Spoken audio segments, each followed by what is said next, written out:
भाकपा माले के राष्ट्रीय महासचिव पहुंचे दरभंगा के नैना घाट। केंद्र सरकार पर जमकर साधा निशाना। दीपंकर भट्टाचार्य ने कहा कि संविधान की हिफाजत के लिए जनता को आगे आना होगा। भाकपा माले के राष्ट्रीय महासचिव दीपंकर भट्टाचार्य देर शाम नैना घाट में भाकपा माले नेता पप्पू खां के आवास पहुंचे, जहां उन्होंने पत्रकार सम्मेलन को संबोधित करते हुए कहा कि कल क्या होगा वो कल पता चलेगा, लेकिन नीतीश कुमार ने भाजपा के साथ हाथ मिलाकर सामाजिक न्याय के साथ धोखाधड़ी और गद्दारी किया है। उन्होंने कहा कि भाजपा के लिए विपक्ष के नेताओं को प्रभावित करने, उनको जेल में डालने पर, चाहे आप दिल्ली की बात करें या झारखंड की बात करें या बंगाल की बात करें, हर जगह एक तरह की साजिश थी। झारखंड में हेमंत सोरेन को जेल में डाला गया। बीजेपी की सोच थी कि शायद सरकार गिर जाएगी, लेकिन चंपई सोरेन ने वहां बहुमत साबित कर दिया। ठीक उसी तरह बिहार में चोर दरवाजे से नीतीश कुमार के साथ भाजपा ने सरकार बना ली। उन्होंने कहा कि अब हमें लगता है कि झारखंड ने जवाब तो दे दिया है। भारतीय जनता पार्टी की साजिश को झारखंड ने रोका है। अब बिहार रोक पाएगी कि नहीं, यह तो कल पर देखना है, लेकिन हमें लगता है कि बिहार की जनता पर जिम्मेदारी है कि इस समय पूरे देश में जो बड़ा संकट आया है, संविधान लोकतंत्र पूरे खतरे में है। अभी अगर 10 दिन के जो संसद का सत्र हुआ है, इस पर अगर नजर डाले तो लगता ही नहीं है कि कोई संविधान के आधार पर चलने वाली सत्र है। ना मैं तो कल ही पता चलेगा, इसके बारे में अभी कोई पहले से प्रेडिक्शन करने से कोई फायदा नहीं है, लेकिन जो हो चुका है बिहार में उसको समझना जरूरी है। ये बात तो जग जाहिर है कि नीतीश जी एक तरह से उनकी आदत जैसी पड़ गई है कि वो समय समय पर इधर से उधर होते हैं। हालांकि इस बार मोदी जी से वादा करके आए हैं अब और इधर उधर नहीं होंगे, लेकिन हमें लगता है कि नीतीश जी से भी ज़्यादा इम्पोर्टेंट है भारतीय जनता पार्टी की राजनीति को समझना। सामने चुनाव है और हम देख रहे हैं कि चुनाव से पहले संसद में तो मोदी जी दावा ठोक रहे हैं 400 पार 370 कुछ भी बोल रहे हैं, लेकिन बीजेपी के अंदर घबराहट इतनी है कि वो तमाम जहाँ जहाँ कोई गैर भाजपा सरकार है उन सरकारों को अस्थिर करने पर बीजेपी तुली हुई है। विपक्ष के नेताओं को प्रताड़ित करने पर, उनको जेल में डालने पर, चाहे आप दिल्ली की बात करें, झारखंड की बात करें, बंगाल की बात करें, बिहार की बात करें, हर जगह ये देखने को मिल रहा है। तो एक ही तरह की साजिश थी बिहार में, झारखंड में हेमंत सोरेन को जेल में डाला गया। बीजेपी की सोच थी कि शायद सरकार भी गिर जाए और चोर दरवाजे से कहीं बीजेपी की सरकार बन जाए, और इसलिए आप लोगों ने देखा होगा कि वहाँ गवर्नर ने, यहाँ तो नीतीश कुमार ने जैसे इस्तीफा दिया और तुरंत उसके बाद नीतीश जी की फिर से शपथ हो गई। और झारखंड में इनके हेमंत सोरेन के इस्तीफे के बाद भी चंपई सोरेन को मुख्यमंत्री के रूप में शपथ दिलाने में काफ़ी समय गवर्नर ने लिया। तो अब हमें लगता है कि झारखंड ने जो जवाब तो दे दिया है, भारतीय जनता पार्टी की साजिश को झारखंड ने रोका है। अब बिहार कल रोक पाएगा कि नहीं पाएगा ये तो कल देखना है, लेकिन हमें लगता है कि बिहार की जनता पर अब ये जिम्मेदारी है कि इस समय पूरे देश में जो बड़ा संकट आया है, संविधान लोकतंत्र पूरे खतरे में है। अभी अगर 10 दिन के जो संसद का सत्र हुआ, इस पर अगर आप नज़र डालें तो लगता ही नहीं है कि कोई संविधान के आधार पर चलने वाले किसी लोकतंत्र की संसद चल रही है। लगता है कि कोई राज दरबार है, कोई राजा आ गए हैं सेंगरोल लेकर के, और वहाँ राम मंदिर पर चर्चा हो रही है, राम मंदिर पर प्रस्ताव लिया जा रहा है। तो ऐसे समय में देश में लोकतंत्र की, संविधान की हिफाजत करने के लिए जनता को ही आगे आना होगा। और इसमें बिहार तो वो प्रदेश है जहां हर ऐसे संकट में जनता खड़ी हुई है और आंदोलन बिहार से आगे बढ़ा है। और इसीलिए हमें लगता है कि कल कुछ भी हो जाए पटना में, चाहे बिहार में सरकार बने ना बने, राष्ट्रपति शासन थोपा जाए, कुछ भी भारतीय जनता पार्टी कोशिश कर ले, बिहार को बिल्कुल आगे बढ़ना होगा। देश की अगुवाई इस समय बिहार को करना है और 24 के चुनाव में निश्चित तौर पर देश को बचाने के लिए भारतीय जनता पार्टी के खिलाफ, मोदी सरकार के खिलाफ एक निर्णायक जनादेश बिहार से चाहिए। हमें लगता है कि अभी जो कई सर्वे भी आ रहे हैं उससे भी पता चल रहा है कि बावजूद तमाम तिक्रम मध्य प्रदेश, महाराष्ट्र हो, बिहार हो, झारखंड हो, हर जगह सर्वे तो बता रहे हैं कि भारतीय जनता पार्टी की स्थिति बहुत अच्छी नहीं है और नीचे अगर आंदोलन तेज होगा तो निश्चित तौर पर चुनाव में भी उसका अच्छा परिणाम निकलेगा। 16 तारीख को पूरे देश के ट्रेड यूनियन, किसान संगठन, ग्रामीण मजदूरों ने मिलकर के ग्रामीण हड़ताल का ऐलान किया है। दिल्ली में हम देख रहे हैं कि फिर एक बार किसान कूच कर रहे हैं दिल्ली की ओर और किसानों को रोकने के लिए आज तो पूरे आंसू गैस का रिहर्सल शुरू हो गया है। फिर सड़कों पर वो कटीले तार उस पूरे लगाने की कोशिश हो रही है। तो देश में आंदोलन का माहौल है और बिल्कुल करना होगा।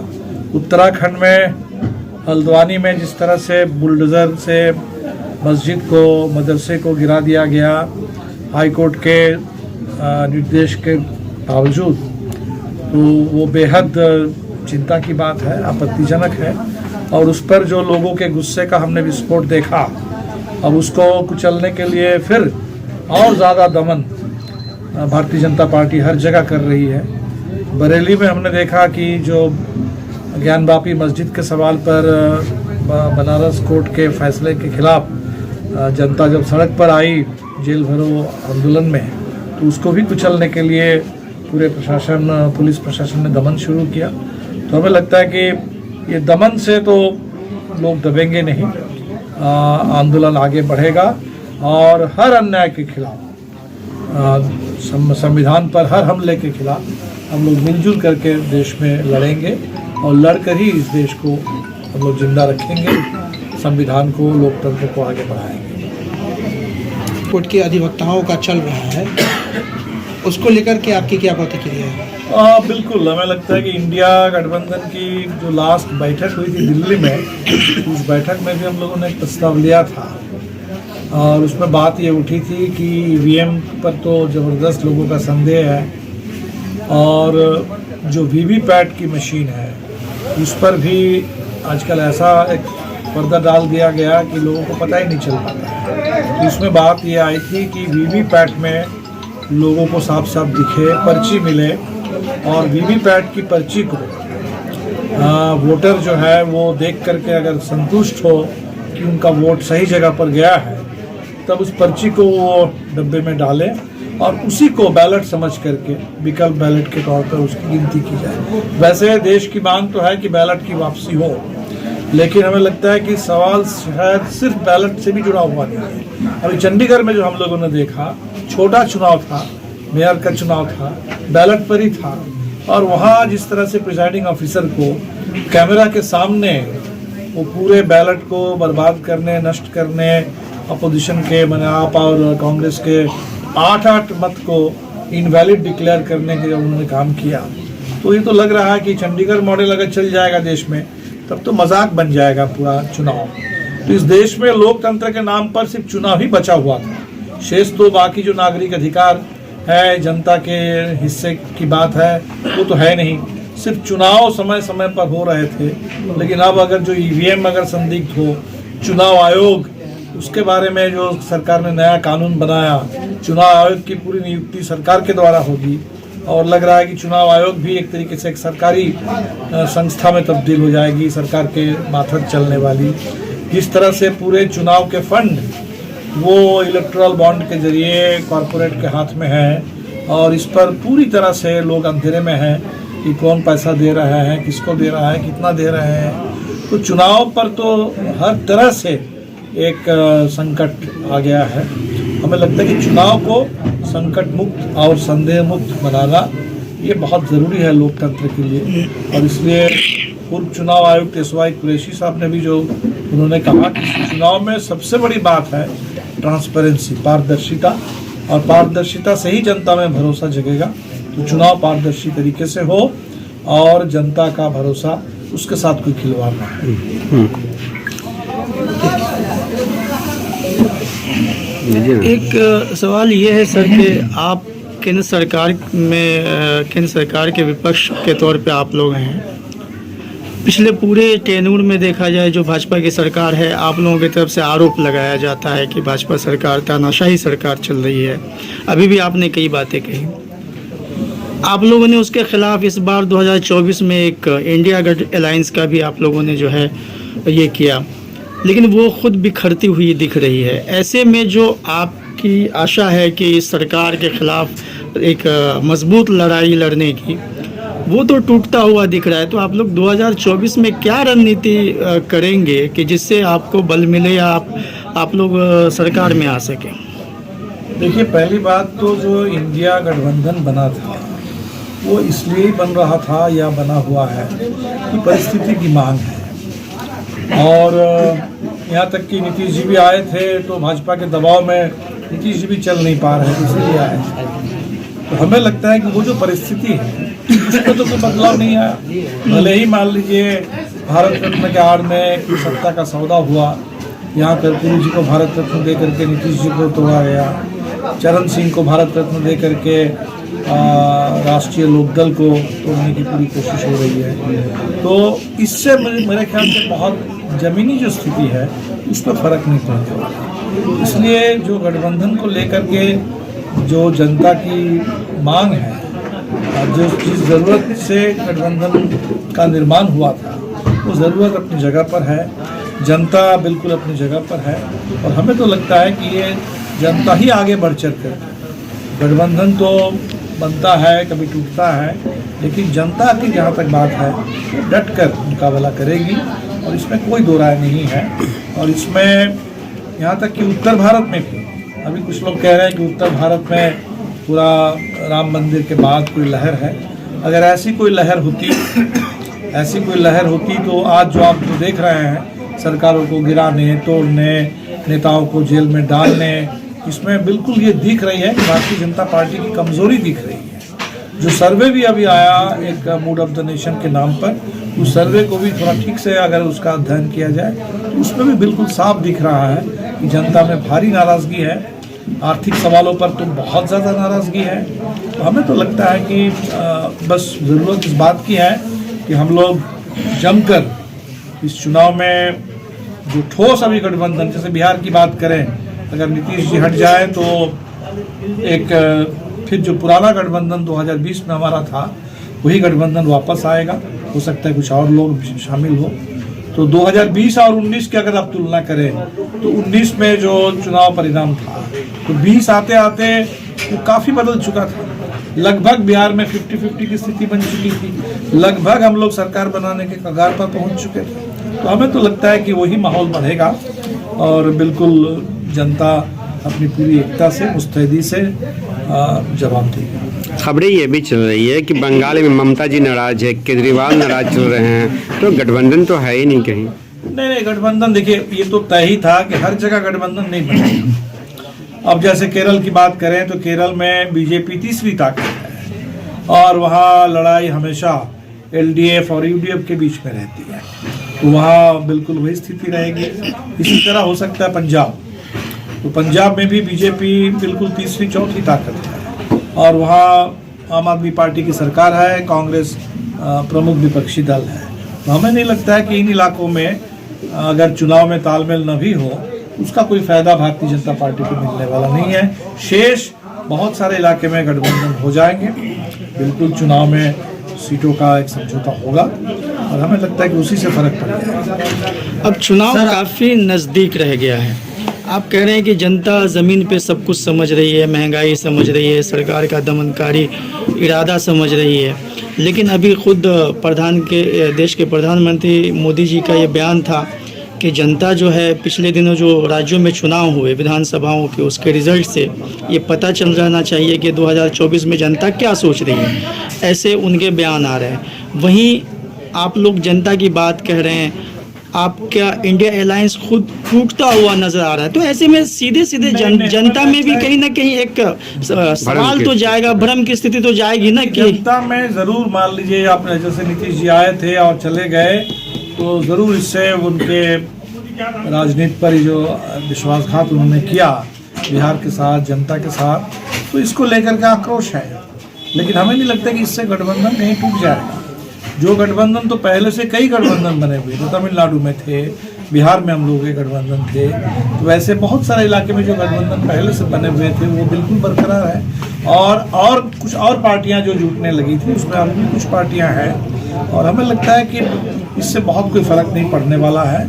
और मोदी जी जो कह रहे हैं वो तो बिल्कुल साफ है, कुछ चुनाव को लेकर के बोल रहे हैं।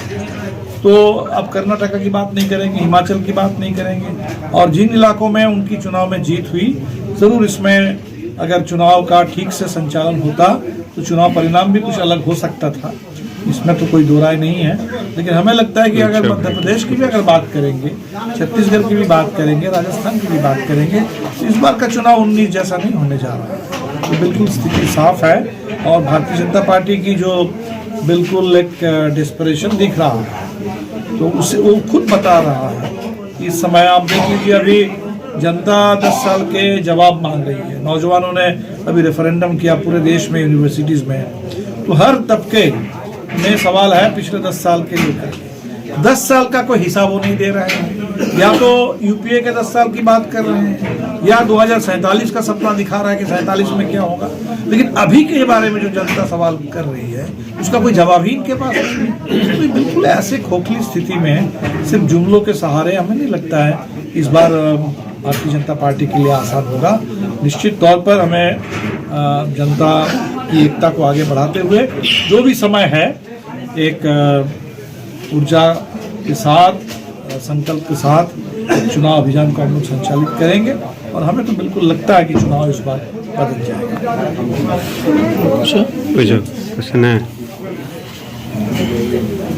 सर आपने कुछ, इसीलिए जब संकट आता है तो जनता बिल्कुल खड़ी हो जाती है। दूसरा सर आपकी सर्वे की बात कही कि जनता का सर्वे, अगर अभी वर्तमान में चुनाव देखें इस एक साल के, तो हमें तो लगता है कि पार्टियां तो अपने स्तर पर आंदोलन करती हैं। कोई भी बड़ा आंदोलन खड़ा होता है तो सुप्रीम कोर्ट के अधिवक्ता, पूरे देश के लोग, जनमत अगर आगे आ जाए तो वो अपने आप में बड़ा आंदोलन है। कभी कभी कोई ज़रूरी नहीं है कि पार्टियां आगे आकर के आंदोलन को चलाएं। जैसे किसानों का आंदोलन, कोई पार्टी तो आगे नहीं थी लेकिन किसान आंदोलन सफल हुआ। इसी तरह से हमें लगता है कि ईवीएम के सवाल पर भी अगर वाकई इस देश में जन आंदोलन खड़ा हो जाता है तो वो चुनाव आयोग को भी सुनना पड़ेगा, कोर्ट के ऊपर भी दबाव बनेगा, और भारत में जो लोकतंत्र है उसको हम लोग बचा पाएंगे। 2024 लोक का जो 10 साल से शासन है ये तो बिल्कुल साबित हो गया है, ये शासन देश के लिए घातक है, लोकतंत्र के लिए बिल्कुल घातक है। चंडीगढ़ वाला जो मॉडल आया कि एक म्यूनिसिपैलिटी, एक कॉरपोरेशन के मेयर के लिए अगर इस तरीके से चुनाव हो जहां बस 50 वोट भी नहीं है, और उसमें अगर इतने बड़ा हेराफेरी हो जाए, तो बिल्कुल साफ है कि भारतीय जनता पार्टी चुनाव जीतने के लिए, सत्ता पर कब्जा बनाए रखने के लिए किसी भी हद तक कुछ भी कर सकती है। इसलिए भाजपा को हराना और लोकतंत्र को, चुनाव को, संविधान को बचाना वो एक ही बात है, एक ही सिक्के के दो पहलू है। और हमें लगता है कि भाजपा को हराने के लिए ही लोग इस बार बिल्कुल एकजुट हो रहे हैं। थैंक यू फॉर वॉचिंग दर्पण 24 न्यूज। खबर को सबसे पहले पाने के लिए यूट्यूब पर देख रहे हैं तो सब्सक्राइब करें, फेसबुक पर देख रहे हैं तो फॉलो करें। कमेंट्स में अपनी राय या अपने आस पड़ोस में समस्या हमें बताएं। हमें सपोर्ट करने के लिए लाइक और शेयर अवश्य करें। धन्यवाद। थैंक यू फॉर वॉचिंग दर्पण 24 न्यूज। खबर को सबसे पहले पाने के लिए यूट्यूब पर देख रहे हैं तो सब्सक्राइब करें, फेसबुक पर देख रहे हैं तो फॉलो करें। कमेंट्स में अपनी राय या अपने आस पड़ोस में समस्या हमें बताएं। हमें सपोर्ट करने के लिए लाइक और शेयर अवश्य करें। धन्यवाद।